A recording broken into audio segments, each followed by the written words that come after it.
Sauntara salah siji korban bledosan racikan mercon sing kedaden nang Ponorogo kapanane akhire kelangan nyawa. Korban sing wis petang dina kritis iku awake wis 36% gosong kena bledosan.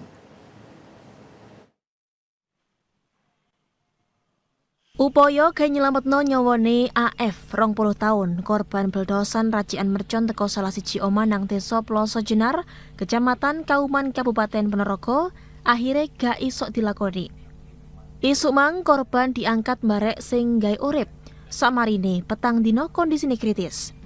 Korban bledosan mercon iki diramut nang RSUD Dr. Haryono Ponorogo, marek kondisi awake 36% kopong.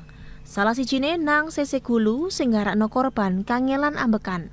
Humas RSUD Dr. Haryono Sugianto njlentreno nek korban sadurunge diramut intensif nang ICU. Korban dipasangi selang ambek alat gawe ngewangi ambekane. Samsi, Kepala Desa Morosari sing melok ngurus korban nang kamar mayat RSUD Haryono njlentreno nek korban iki saben dina manggon bareng bapak sambunge sajeke ibuke nyambut gawe dadi TKI sampai 18 tahun. Samare divisum tim Inafis Polres Ponorogo, mayite korban digok mulih gawe dikuburno nang kampunge. Bledosan racikan mercon nang Desa Ploso Jenar Kecamatan Kauman Ponorogo awale mangan 3 korban. Siji mati sakel nang panggon kedadean. Loro liyane jatuh kopong, salah sijine AF sing akhire kelangan nyawane. Sayakti Milan, CTV.